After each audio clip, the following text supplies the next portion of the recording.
Perfect. So it should have popped up on your screens to ask if you're happy for me to record. If you just click got it, then we can get straight on. So first of all, I wanted to cover what pre and postnatal actually means. We hear the terms banded around quite regularly, but maybe we don't really know what they mean. So prenatal actually refers to the term before or during pregnancy. And postnatal is the time after which a baby's been born, and we never actually outgrow that term. So it's anyone who's been pregnant and has unfortunately had a miscarriage or actually delivered their baby. It's any point after that time. And first of all, this evening, I wanted to kick off with expectations of mum and dad, or mum and partner, whoever it may be.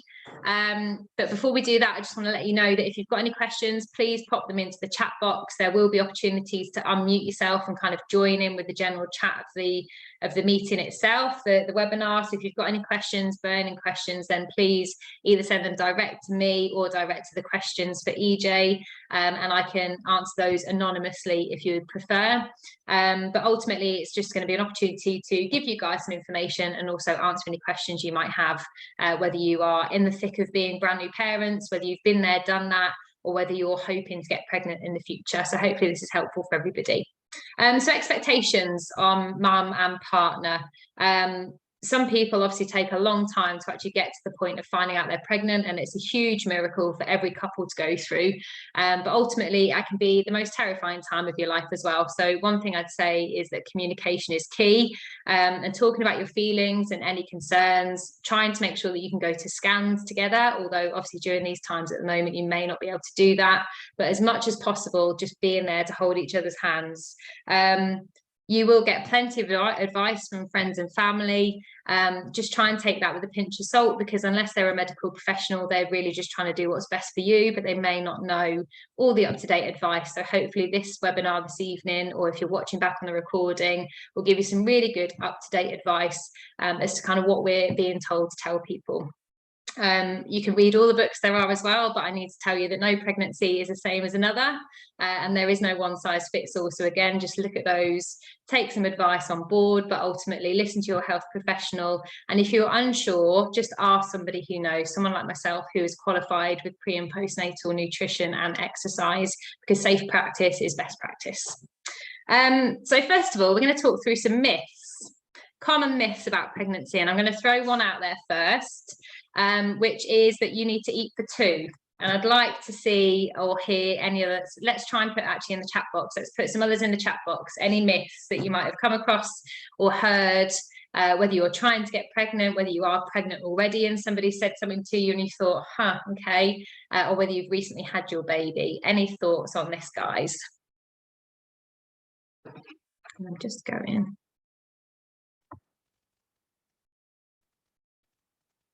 Perfect. Okay, so I said eating for two. This can be quite a common one, and actually we don't need to do that. We know that you should only really be eating extra calories throughout your pregnancy if you are carrying more than one baby, and if you're not, then you eat the same amount of food. You will need to drink more to remain hydrated, but ultimately we only need to start consuming extra calories in the very final end of the trimester 3, and up to 200 to 300 additional calories if you're breastfeeding. That is it. So don't feel that you need to sit and eat for two. Extra cakes, extra biscuits, yes, if you feel you need them, but we don't actually need to eat for two. Another one that people probably come across is that exercise isn't safe once you've fallen pregnant. You've got to stop everything you're doing and just sit back and relax for 9 months. And again, I'm here to tell you that that is utter rubbish. We really do advocate a healthy, active pregnancy if you can do so. It's not an opportunity when you fall pregnant to all of a sudden start a brand new regime, but if you're naturally, if you've been active previously to falling pregnant, and if you've been active through the start of your pregnancy, we really do try and maintain that you are still doing something throughout your pregnancy. I've just had one more come into the chat box, which I'm going to have a little look at now. Over exercising and falling pregnant. Okay, that's an interesting one. Again, it's different for every single person, but ultimately, if you find that you are really struggling to fall pregnant, it won't just be solely because of the fact that you're exercising, but we do try and advise that people perhaps lessen the intensity. So if you're used to going to the gym, say 5 times a week and lifting really heavy weights, you may need to taper that down ever so slightly, just so that your body is more able, more relaxed perhaps, and in a better position to fall pregnant. That's not to say that you need to completely stop everything, but if you are training to a really high intensity, that could, and I say could because it's different for everybody, but it could have a knock-on effect. If all of the other avenues have been explored and that's the one thing that you're still doing, then perhaps just taper off slightly, and see how you get on with that. Okay, another really good one, difficulty of getting pregnant when you're obese. Again, it's tough because it is done on a person by person basis, but research does suggest to us that people who are more overweight really do struggle to fall pregnant, and that's purely because their body is not perhaps not as able to carry a baby, nurture a baby, and that's because the body itself is already under quite a lot of strain. So the body isn't going to fall pregnant if it's not in a position where it could actually help the baby grow and survive if you're already under a lot of strain and pressure yourself. So some people do get asked to try and lose some weight if they're struggling to fall pregnant, to just try and do some more exercise and eat more mindfully to put their body in a better position. Thank you very much for that question. Brilliant there. Okay, and hopefully I've covered some of those things. We are now going to talk about safe exercises to do. So what exercises can you do? Now, first and foremost, if you're trying to fall pregnant, like I've just touched on, we really want to try and lessen the intensity of the exercise that you're doing. Just going to let somebody else into the room. Thank you for joining. So yes, we want to try and lessen the intensity. That's not to say we've got to completely stop. When you do find out that you're pregnant, you might feel that you perhaps need to slow down a little bit. That's absolutely fine. But you yourself know your own body. So just go with how you're feeling. I personally played netball up until about 20 weeks pregnant, and I felt that I was okay to do that, even though I felt quite tired. I know a lot of women who run, and they will continue to run throughout pregnancy because in their body, in their self, they feel really good. Other people really struggle through pregnancy. From the minute they fall pregnant, they're struggling with sickness and just exhaustion. So for these kinds of people, I would not suggest going out for a 5 or 10K run. I'd suggest just a really nice steady walk around the block. Things like yoga and Pilates, just kind of giving your body an opportunity to move and stretch mindfully, but not putting too much pressure or high intensity through your body. Another really great one, especially as we get further into pregnancy, would be something like swimming, because that weightlessness in the water is a huge relief when you are used to carrying around a whacking great bump. So things like aqua aerobics are really good, and they give you that weightlessness in the water, but also you can tend to feel your baby kicking around a lot more because they enjoy that feeling of being in the water as well, being submerged. So just play around with different things that you can do. One thing I would say is that exercise is really encouraged by myself and lots of other medical professionals, because there's so many benefits. Exercising brings out that happy hormone. It releases those endorphins in the body, which is obviously fantastic for mum. Gives you a really good mindset as well, and fantastic for baby, because remember, everything that happens in mum's body feeds through to the baby. So those happy hormones can only be really good things. It's really good, like I said, for personal well-being for mum as well. Get her out for a walk, keep the body active. It also means that the body's really well prepared for labour. Labour is probably one of the most intense things that the human body ever goes through. So being physically prepared for that can only be a good thing, in my opinion. And also it just gives us the opportunity to adapt to the ever-changing body. So if you've had a baby, you'll know that your body shape completely changes. If that's yet to come for you, there will be different strains as your bump gets slightly bigger. We get kind of lumbar spine issues. We can get lots of tightening and strain throughout the body because we're not used to being in that position. So again, just keeping your body moving and exercising and stretching is really helpful, because it helps towards having a really good labour and actually helping you recover slightly quicker after pregnancy too. One thing I bang on about with all of my clients, whether they've had a baby or whether they're pregnant right now, is your pelvic floor exercises, those Kegel exercises. There's never a bad time to start them, but ultimately I try and encourage a really good habit early on once you've found out that you're pregnant, because ultimately if you can get into a really good habit before you've had a child, before you've had your baby, sorry, it means that when they arrive, you're already in that really good habit. And one of the things that I kind of say to people is, just had another message in, I will answer that in a moment. Your pelvic floor muscles act as a hammock. So one of my ladies said to me the other day, I had a C-section, so surely I don't need to do my pelvic floor exercises. That is wrong, my friends, that is wrong. So yeah, the pelvic floor acts as a hammock and carries the weight of the baby for however long baby's in your tummy. And what happens, I'm just going to let somebody else in. Awesome, thank you if you're just joining now. We're just talking about pelvic floor, so you've joined at exactly the right time. So yeah, the pelvic floor acts as a hammock for the baby, and however long you're carrying baby, all of that pressure is just resting in that hammock. So whether you've had your baby naturally or whether baby has come out of the sunroof, by which I mean C-section, we still need to get those muscles back into shape. So getting into really good habits with that early on. There are some fantastic free apps that you can use, or you can set yourself reminders. Most of the time though, I recommend, if you're going to be doing your pelvic floor and Kegel exercises, do it at natural times of the day. So when you're brushing your teeth, or when you're stood waiting for the kettle to boil, or, you know, just pick a really natural thing that you do on a day-to-day basis that means you're definitely going to get them done. But if you need some more advice on that, please don't hesitate to pop a message in the chat box for me, and I can get you some information over about that as well.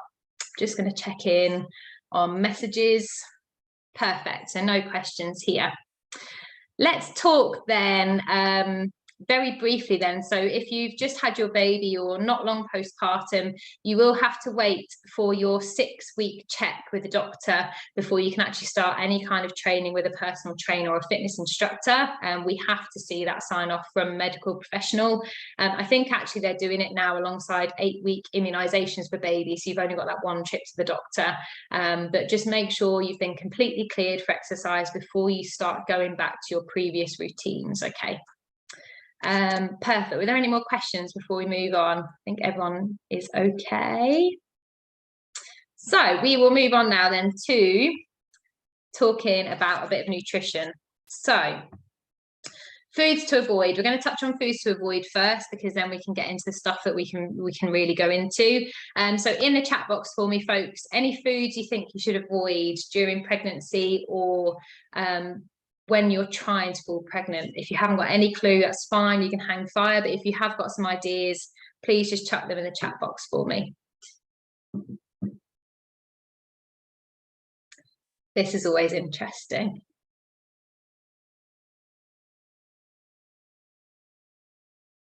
No problem at all, you are here now, and I started recording from the beginning, so you will get it at a later date, don't stress. Okay, so let's talk about foods to avoid. I haven't seen any messages come into the chat box, but hopefully people are furiously typing away. First of all then, pate. Pate and raw or undercooked, fresh or processed meat is the big one to start with. This is purely because in pate there's a bacteria called listeria which can grow, and with raw and undercooked meats there's a risk of toxoplasmosis, which is basically just a parasite that is found in undercooked meat. So if you're going out for your favorite steak and chips, please make sure that it is really well done. We don't want any blood on the plate, purely because it just increases that risk towards mum and baby when you are carrying. Raw eggs, just by way of a show of hands, who thinks we can eat raw eggs? Got lots of people shaking their heads. Cool, okay. Raw eggs should be avoided unless they carry the British Red Lion label, the stamp of the red line that you may have seen on eggs. That stamp just basically says to us that the chickens that the eggs have come from have been immunized against salmonella.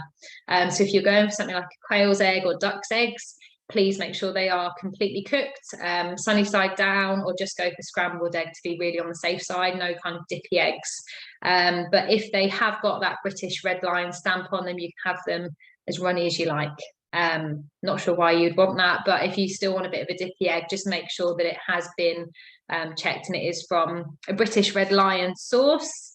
Sushi is the next one. Somebody said cheese. I'm coming on to that in a moment. Well done. Who thinks, again, by way of a show of hands, who thinks we should be able to eat sushi? This has been a hot topic. Good. Okay, so sushi, again, it all comes down to personal preference. All we can do is guide you, folks. But basically, if you know the journey that the sushi's been on, as long as you know that that sushi has been frozen before it gets to you, you're able to eat it. The reason why we say it has to be frozen is because the process of freezing kills off all that bacteria that would usually fester in a raw fish. If you're unsure whether it has been previously frozen, please just avoid. It's not worth the risk. It really isn't.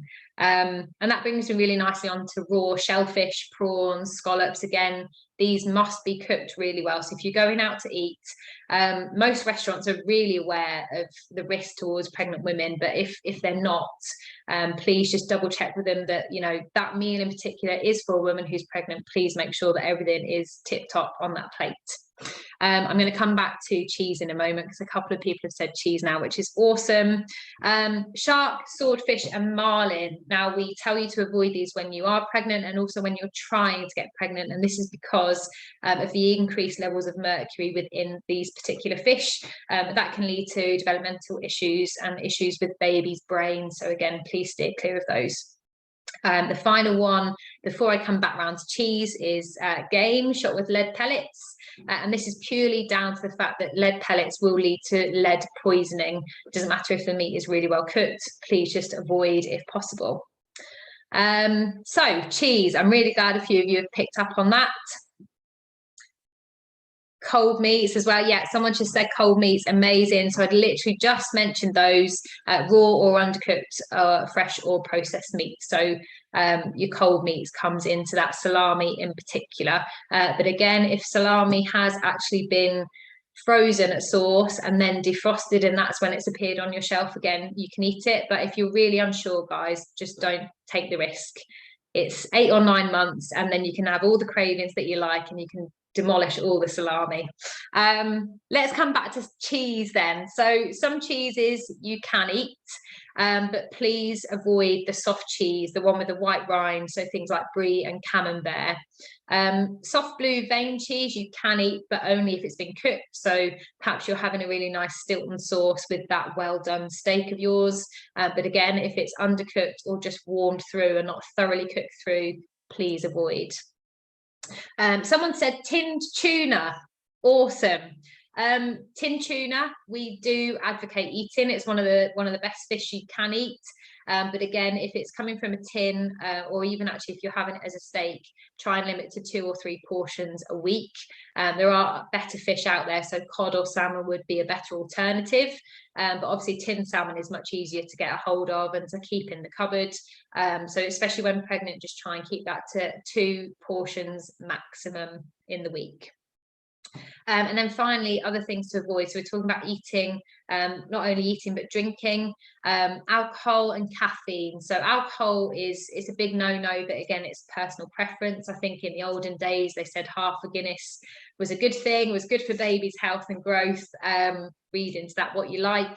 I try and tell all of my pregnant women just to avoid it. It's 8 or 9 months, and ultimately there's some fantastic alcohol-free options out there. I remember when I was pregnant, I tried an alcohol-free wine and it was like vinegar, so I didn't go near again. But yeah, just be mindful that there are loads of alcohol-free options out there. And in terms of caffeine, no more than 200 milligrams a day. So that's the equivalent of 2 instant cups of coffee or 3 cups of tea. Now, again, you can go for a decaffeinated option or herbal teas if that's something that you're into, or hot chocolate actually is a really nice one. Oh, awesome. Someone just said Seedlip alcohol-free gin is great. Thank you for that little share. Amazing. I'm going to share that and share that with my ladies.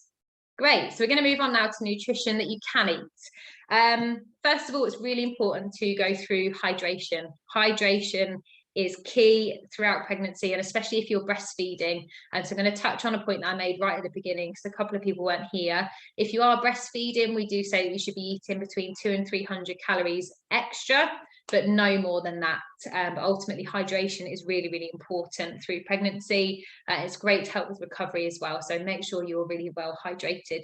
Folic acid supplements are advocated not only by midwives, but health visitors and health professionals like myself too. And you should be taking these at least 6 months before you are trying to get pregnant, so that folic acid has time to build up in your body. You can take it right up to being 12 weeks pregnant, or you can continue that afterwards. And one of the main reasons for that is because it's fantastic for musculoskeletal development in baby, and protects against illnesses like spina bifida. So really important that we've got really nice high levels of folic acid in the body. We can find folic acid in foods such as broccoli and those green leafy vegetables, but just taking those supplements gives that extra little bit. 5 a day. We must be getting our 5 a day in, whether we're trying to fall pregnant, whether we are pregnant, whether we've just had baby. And I had a conversation with a client the other day. It doesn't matter how you get this in, okay? It can be frozen, it can be canned, it can be juiced, it can be whatever it is, it can be fresh. However, not through fruit juice or smoothies, because those are really high in sugar. So if you're having a fruit juice or a smoothie as one of your 5 a day, keep it to 150 mils, no more. But ultimately, just getting fruit and vegetable into your diet is key. I don't care if it's frozen, it doesn't matter if it's fresh, it's just got to be some kind of fruit and veg and plenty of colour on the plate. Starchy carbs is another one, making sure that you're getting starchy carbohydrates into your diet. Carbohydrates are one of the main food groups. We can't just completely cut that out of our diet. When I say starchy carbs, I'm talking now about wholemeal or whole grain alternatives. I really don't want you going for white things. There's a lot of bleaching in the process of white rice and bread and pasta. So try and pick whole grain or seeded options. And we really want small, frequent servings of starchy carbs. This just means that we're going to regulate our blood sugar levels to try and avoid those peaks and troughs where we crash and we really need something really sugary. And then we get this peak in our insulin and our blood sugar levels. And then another big source, obviously, is protein. Protein is mightily important. And actually, being a vegetarian myself, I've noticed quite recently there's very little advice around people who are vegetarian or vegan. So just some ideas in terms of getting your protein in. Obviously, guys, if you're meat eaters and if you're eating fish, then you can get your protein sources from meat and fish. But things like beans and pulses and nuts and eggs are really good sources of protein. So be sure to have plenty of those in the cupboards. But obviously, like I've said previously, avoid as much as possible processed meat. And then finally, dairy.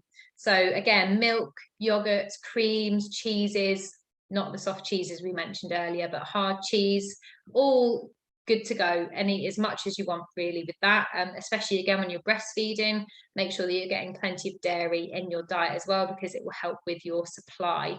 If you need a non-dairy option, go for something like an unsweetened soya, almond or coconut milk. They are really good alternatives. They're great in smoothies, great in your tea and coffee, really good on cereal too. So we're nearly at the end, guys. We've covered everything that I needed to cover this evening, and I appreciate that some of you have only just managed to join, so fear not. I have recorded it and I can get a recording over to you, but I just wanted to see if anybody has any questions for me. We've got 3 or 4 minutes where I can open the floor to questions, and if you're furiously typing away, then I'm just going to touch on a point. One of my really good friends, Charlie Jeffs, her name is, she is a midwife, and she's holding an antenatal session, a free antenatal session this coming Friday. That's going to be 6:30 till 8. So if you would like some information on that, please just drop me a message either in the chat box or you can email me afterwards. My email address is on screen now. If you wanted to unmute though, guys, if you have got a burning question, please feel free, because I've got a couple of minutes that I can answer that. if you've got anything, or if you want to pop it in the chat box. But if you haven't, I guess I've done my job tonight and I've covered everything, right?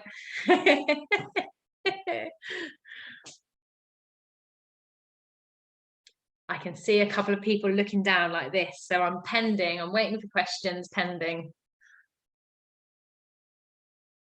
And if you would like a recording, guys, please just put me a thumbs up in the chat box. So before I log off tonight, I can get the recording sent out to people as well, if you'd like that. Ah, you're welcome, guys. It's been amazing. Thank you for joining me. Last thing for me to mention then is I will be doing these on a more regular basis now. I'm probably going to stick with a Wednesday evening because that hopefully works best for most people. And this time next month, so the 23rd of March, I am going to be talking about menopause and exercise. It will be a male-friendly environment, but I can't imagine there'll be very many men there. It will ultimately be aimed at women. So if you've got friends and family who would be interested in that, please feel free to share. It's exactly the same Eventbrite link that you guys logged on to this webinar for. We will be talking about menopause and exercise, but again, and I said at the beginning, if anybody's got any topics they would really like me to cover, I have got a schedule for the year, but if there's a couple of topics that people want me to bump up to the beginning of the year or towards the summer instead of the tail end of the year, then please just let me know. Feedback is greatly appreciated. I'm just going to stop sharing my screen now and finish recording too. Perfect.